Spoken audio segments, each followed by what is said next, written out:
Hello everyone, আসসালামু আলাইকুম। কেমন আছেন আপনারা সবাই? আশা করি যে যেখান থেকে ভিডিওটি দেখছেন, কাছে অথবা দূরে, দেশ অথবা দেশের বাহির থেকে, আল্লাহর রহমতে সবাই ভালো এবং সুস্থ আছেন।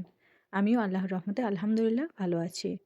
তো প্রত্যেক বছরেই রমজান মাসে আমরা লাস্টের দিকে চলে আসি আল কাসিমে ঈদ করার জন্য। তো প্রতিবারের মতো এইবারও চলে আসলাম।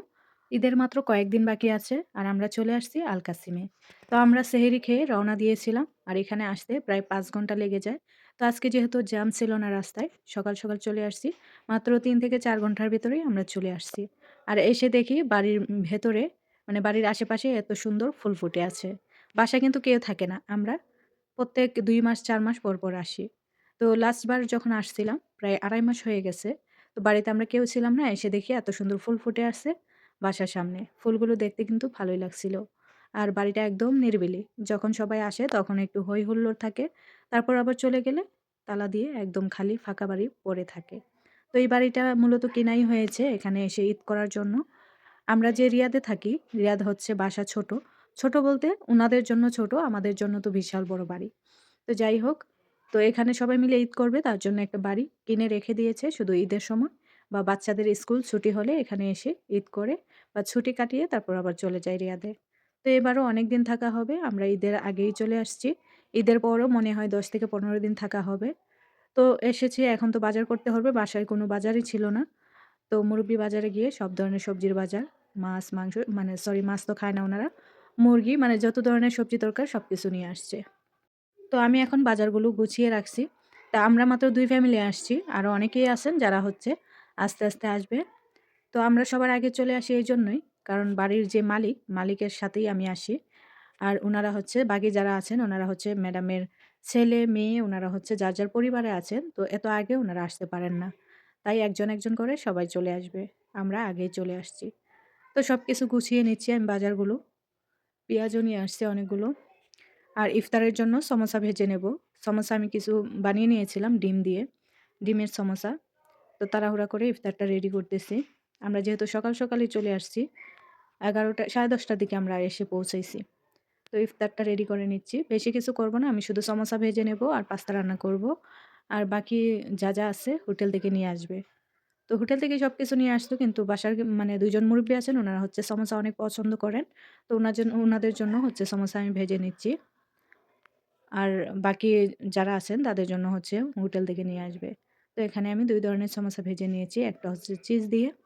আর ছোট বাচ্চারা আছে ওরা চিজ দিয়ে পছন্দ করে। আর বড়রা ডিম দিয়ে খাবে। আবার মুরগির মাংসও আছে। তো সব মিলিয়েই আমি ভেজে নিয়েছি। আর রমজান মাসে কাজের চাপ একটু বেশিই থাকে আর বাসায় বেশি মানুষ থাকে। এজন্য ঠিকমতো আমি ভিডিও আপলোড দিতে পারছি না, অনেকদিন হয়ে গেছে। তো আজকে অনেকদিন হয়ে গেছে আমি ভিডিও একটা করে রেখে দিয়েছিলাম। একটা না কয়েকটা ভিডিও আমি করে আবার ডিলিট করে দিয়েছি। কারণ আমার হাতে একদমই সময় নেই যে ভিডিও এডিট করে আপলোড করব। আর সময় থাকলেও দেখা যায় কি বাসায় অনেক বাচ্চারা থাকে। তো বাচ্চাদের জন্য ভিডিও এডিট করা যায় না। সবসময় অনেক চিল্লাচিল্লি করে। এমন নিরিবিলি জায়গা না যে যেখানে বসে আমি ভিডিওটা এডিট করব বা ভয়েস দেব। তো এখন সেহরির টাইম। আমি খাওয়া-দাওয়া করে রুমে চলে আসছি। বাচ্চারা কিন্তু বাইরে চিল্লাচিল্লি করতাছে। জানি না ভয়েসের ভিতর শোনা যাচ্ছে কিনা? তো যদি শুনতে পান আপনারা একটু ইগনোর করবেন। বাচ্চাদের জন্য আসলেই ভয়েস ওভার দেওয়া যায় না। তো এখানে আমি মাংস দিয়ে পাস্তা রান্না করে নিচ্ছি। তো পাস্তাটাও রান্না করা হয়ে গেছে। এখন আমি ইফতার-টিফতার করে কিছুক্ষণ রেস্ট নিয়ে সেহরির জন্য রান্নাটা করতেছি। ইফতার করে কিন্তু কিছুক্ষণ রেস্ট নিইনি। আমি প্রায় ১০টা বাজে রুমে গেছিলাম। ১টা বাজে ঘুম থেকে আসছি। মানে ঘুমাইছিলাম রুমে গিয়ে কিছুক্ষণ। আর এসেই কিন্তু আমরা ঘুমাইছিলাম। যেহেতু ১০:৩০ দিকে আসছিলাম।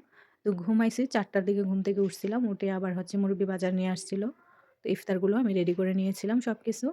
তারপর আবার ১০টার দিকে রুমে গিয়ে ঘুমাইছিলাম। ঘুম থেকে উঠে তারপর চলে আসছি ১টা বাজে সেহরি রান্না করার জন্য। তো সেহরির জন্য আমি ক্যাবসা রান্না করতেছি। আর আমার বাসার যে মুরুব্বি আছেন উনি আমার হাতের রান্না ছাড়া খাবেই না। উনার একটা মেয়ে আছে, উনি আল কাসিমে বিয়ে হইছে। তো ওই মেয়েটা কিন্তু সবসময় আমরা যতদিন এখানে থাকি প্রতিদিনই আসে। সারাদিন থেকে রাতের বেলায় চলে যায়। আর এখন যেহেতু রমজান মাস এখন রাতের বেলা আসে মানে ভোরে ফজরের আজানের সাথে, সাথে চলে যায় বাসায়। তো ওই মেয়েটা রান্না করতে চাইছিল। আমার বাসার যে মুরুব্বি উনি বলতেছে, "না আমার হাতের ক্যাবসা খাবে।" তো আমিই রান্না করতেছি। অনেক মানুষ ছিল কিন্তু বাসায়। তার জন্য দেখেন আমি কত বড় একটা পাতিলে রান্না করতেছি। আর এদিকে মুরগির মাংসটা আমি সেদ্ধ করে ওভেনে দিয়ে দিয়েছিলাম লাল হওয়ার জন্য। তো এই তো মোটামুটি লাল হয়ে গেছে। আজকে অনেকদিন পর একটা ভিডিও এডিট করতে বসছি। তো সবাই কেমন আছেন অবশ্যই জানাবেন। ভিডিও এডিট করতে পারি না, তার জন্য হচ্ছে সবার ভিডিও দেখে কমেন্ট করে চলে আসি। আর মানে নিজে যে আপলোড করব ওই সময়টা পাই না। এটা হচ্ছে ক্যারামেল। তো আমি হচ্ছে সেহরি খাওয়ার পর খাওয়ার জন্য ক্যারামেলও বানিয়ে নিয়েছিলাম। তো এই ছিল আমার আজকের ভিডিও। ভিডিওটি কেমন লাগলো সবাই জানাবেন। আর সবাই কেমন আছেন সেটাও জানাবেন। সবাইকে অনেক মিস করতেছিলাম। তো সবাই ভালো থাকবেন, সুস্থ থাকবেন। আল্লাহ হাফেজ।